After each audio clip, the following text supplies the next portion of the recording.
All right, today we're going to tackle the absolutely wild world of financial bubbles, and we're going to do it with a really simple story, one that's all about monkeys, leaves, and, you guessed it, a whole lot of bananas. I mean, it's the big question, right? How can the price of something, a stock, a house, even a tulip way back in the 1600s, just completely detach from reality?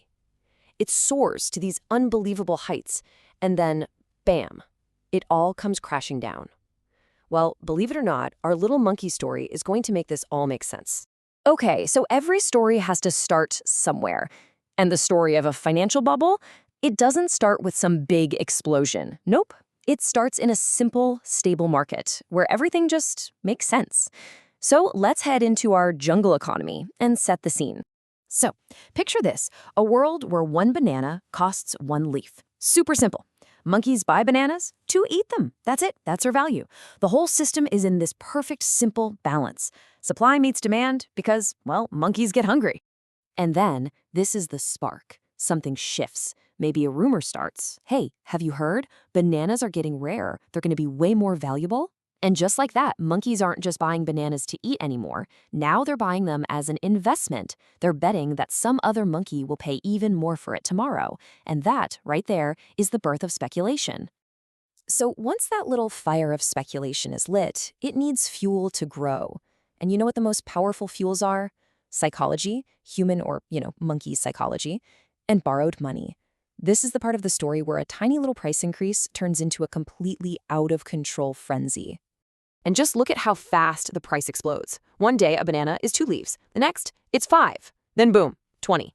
Suddenly, the monkeys are just trading these bananas back and forth, and every single one of them is totally convinced they can sell it to the next monkey for a profit. The fact that you're supposed to eat the banana, yeah, that's almost completely forgotten. This is where the monkey brain really takes over. First up, you've got FOMO, the fear of missing out. Monkeys look over and see their neighbors getting rich, and they're thinking, man, I should have bought bananas. Then you get herd behavior, monkey see, monkey do. If everyone is buying, it must be the right thing to do, right? And all of this creates this powerful, self-fulfilling belief that the price can only and will only go up. Okay, so just when you think things can't possibly get any crazier, a whole new ingredient gets thrown into the mix: leverage. This is when monkeys start going to the bank to borrow leaves so they can buy even more bananas than they could ever afford on their own. And yeah, this is literally like pouring gasoline on a bonfire.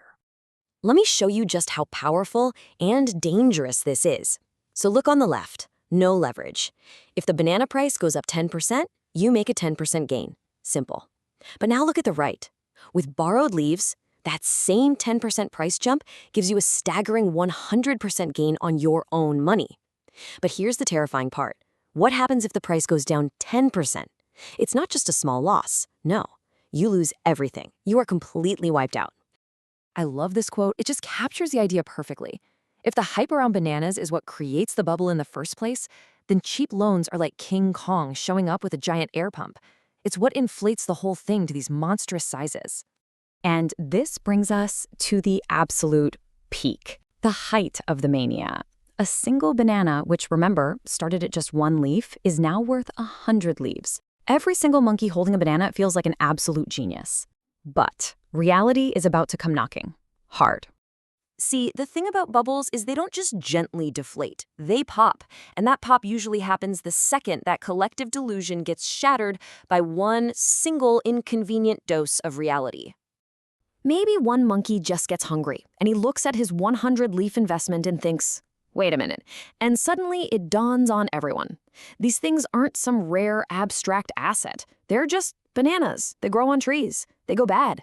There is no way they're worth 100 leaves. And just like that, the spell is broken. What happens next? Pure, unadulterated panic. Everyone tries to sell at the same time. It's a mad rush for the exit. And those monkeys who borrowed money, they're in the worst spot of all. The bank is calling, demanding its leaves back, and that forces them to sell at any price they can get. And that, of course, just makes the price fall even faster. And the collapse is just brutal, and so fast. What took days or weeks to build up comes crashing down in a matter of hours. This forced selling creates what we call a death spiral. More selling makes the price go down, which forces more people to sell. The price is in a total free fall, right back to where this whole crazy thing started. All right, so once the dust finally settles, it's time to look around and survey the wreckage. And just like in any crash, you're gonna find a few big winners and a whole lot of losers. Let's check the scoreboard for our monkeys. So who won? Well, the monkeys who bought early, and this is the crucial part, sold before the pop. Also, the smart monkeys who just sat on the sidelines and didn't buy any bananas at all. But the list of losers, it's way longer. You've got the monkeys who bought in late at the very highest prices. And especially the ones who borrowed leaves, they are absolutely wiped out. The sad truth is, most of the monkeys who played the game lost. So, what's the big takeaway from this whole tragic banana story? Well, the whole point is to give us a kind of framework, right? A set of lessons we can actually use to spot these manias when they happen out there in the real world. You know, people who study this stuff have seen this pattern again and again. It has 4 classic stages. Step 1, discovery.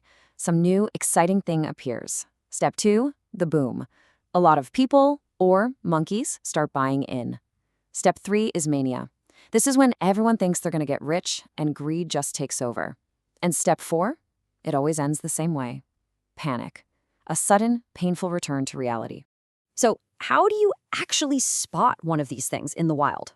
Well, you gotta watch for the red flags. First, when average people, your neighbors, your barber, are suddenly making huge profits super easily, that's a warning sign.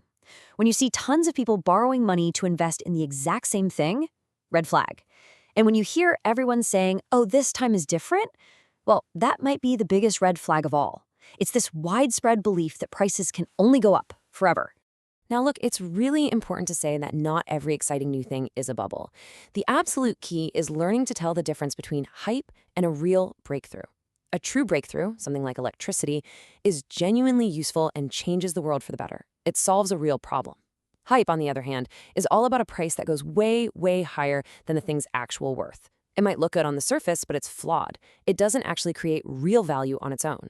One is a game changer, the other is just a story. And at its core, it really is that simple.